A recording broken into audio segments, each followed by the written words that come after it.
Hello, and today we're going to learn how to do a double crochet stitch. We're going to start with our slip knot.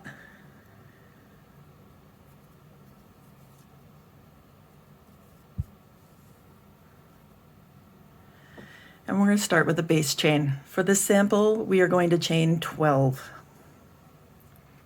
1, 2, 3, 4, 5, 6, 7, 8, 9, 10, 11, 12. So for double crochet, we need a turning chain of 3 to start. However, since, as mentioned in the last video, we're doing more than one chain for our turning chain, it counts as a stitch. So we need to start our first double crochet in the 4th chain from the hook. So 1, 2, 3, 4. And how this differs from the single crochet, other than how tall it is that we need to yarn over first before we insert into the chain and pull up a loop. And you'll see now I have 3 loops on my hook. To get them off, I'm going to yarn over and pull through 2. So there's 2 now. And I'm going to yarn over and pull through 2. And that is how you do a double crochet. Let's work in the next stitch. Yarn over first. You might want to hold on to this. I do. It doesn't slow me down very much, but I find it's easier. Insert your hook into the next stitch and pull up a loop so you have 3 loops on your hook. Yarn over, pull through 2. Yarn over, pull through 2. You're always working to get 1 loop left on your hook. That's the active loop. Let's go in the next stitch. Yarn over, insert into the next chain on your base chain. Yarn over, grab the yarn and pull it through. So 3 loops. Yarn over, pull through 2. Yarn over, pull through 2. And again, you'll see at every step when I bring loops onto the hook, I keep them in this area between the thumb rest and the throat here. Let's do it another one. So we're going to yarn over, insert into the next chain, yarn over, pull through, yarn over, pull through 2, yarn over, pull through 2. There's our next chain, yarn over, insert, yarn over, pull through, yarn over, pull through 2, yarn over, pull through 2. You'll notice when you're crocheting just standard stitches like this, you have to yarn over and pull through 2 a lot. It's a very common thing, and this is a great stitch to get used to doing that. Okay, so that stitch got pulled out a little big. So here's our next chain, yarn over, insert, yarn over, pull through, yarn over, pull through 2, yarn over, pull through 2. Next stitch, yarn over, insert into the next chain, yarn over, pull through, yarn over, pull through 2, yarn over, pull through 2. 2 more to go there. We're going to yarn over, insert, yarn over, pull through, yarn over, pull through 2, yarn over, pull through 2. Last one, yarn over, insert your hook. I'm going to go under 2 bars there. There we go. Pull through, or yarn over, pull through, yarn over, pull through 2, yarn over, pull through 2. So we've got our line of stitches there. So we can count, these are called the bars or posts. Posts will come up later as we learn different ways to insert the hook. But this is the post of the stitch. So we can count those 1, 2, 3, 4, 5, 6, 7, 8, 9. And then we have our turning chain here, which counts as a stitch. So that's 10. Let's do the next row. We're going to turn our work so that we can go back the other way. And we need a turning chain. So chain 3, 1, 2, 3. And since the turning chain counts as a stitch this time around, we're going to skip this first stitch and start working in the second one. You see that? There's the first one. We're going to skip. We're going to go into this one. Here it is from the top.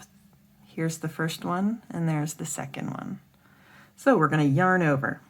We're going to insert not into the first one, but into the second under both arms of the V.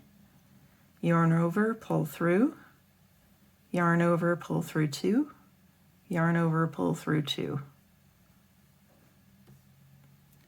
We'll go into the next one. Yarn over, insert, yarn over, pull through, yarn over, pull through 2, yarn over, pull through 2. Keep going all the way along.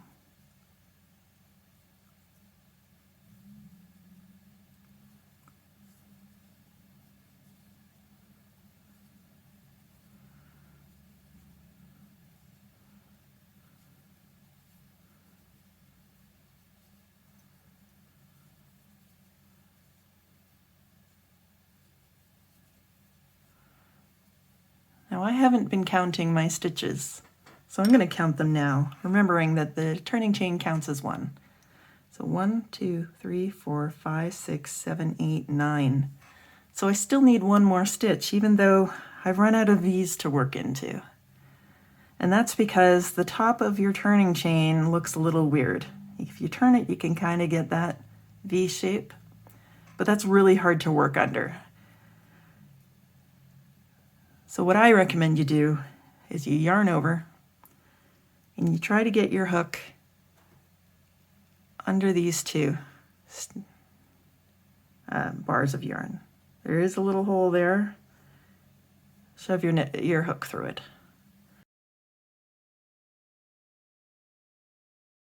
And finish your stitch as normal. Now we have 10 stitches. Let's do one more row. So chain 3 and turn. I did turn before chaining all the other times. I find it doesn't make a difference. As long as you chain and you turn, doesn't matter what order you do it in, not really. So again, the turning chain counts as a stitch when doing double crochet, so we're going to skip this first stitch and go into the second. Yarn over, insert into the second stitch. Yarn over, pull through, yarn over, pull through 2, yarn over, pull through 2. And work your way across this row as well.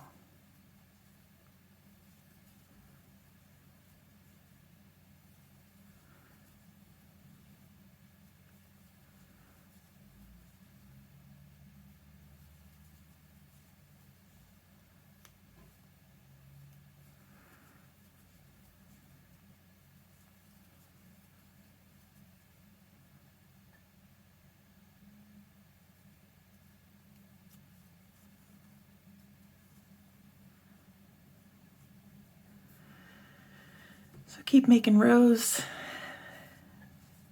I probably would only go up to maybe 5 or 6 before ripping back and starting again from the base chain, just so you get practice doing that as well. Now you might notice, it's particularly noticeable here, that there's this gap. And that will happen once your chains become looser, basically. When beginners learn how to crochet, their chains tend to be a lot tighter, and so you won't have as much gaping on your turning chains as I do here. The way that I fix this in my own crocheting is when I do this, I normally only chain 2 for the turning chain, and that really tightens things up nicely. So I guess when you're working on this and you start getting these gaping, it'll be every other row on each side, because that's where the turning chains are. You'll know you're ready to do more complicated things, I guess, because your gauge is sorting itself out. Oh, gauge is the number of stitches per row and across. I've got a tiny little gauge tester here that you can put over your work. So you can see I'm getting almost 2 double crochets in an inch high, and I'm giving about 3 wide. You can do this with a measuring tape as well. Usually you want to measure 4 inches, which I haven't even made here. So these 10 double crochet stitches don't make 4 inches of fabric. But since we're just practicing stitches, you don't need to worry about any of that. Just get the motions into your head. Once you've been doing this for a while, go back to the single crochet video and work on single crochet. You can, if you want to, just keep building on this. All right, so we've done some double crochet. Now I want to add a row of single. Our turning chain was at 1, so we're going to chain 1. We don't skip the first stitch with single crochet, so I'm just going to work into the next row.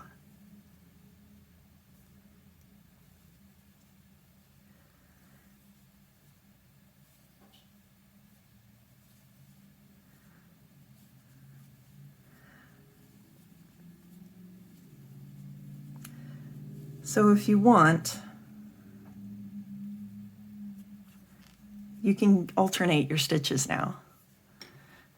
Do some rows of double crochet, do some rows of single, go back to double, go back to single. I still recommend ripping back so that you can practice working into your base chain as well. But yeah, just keep doing those things and the next video will actually make something. It's crazy, right? See you then.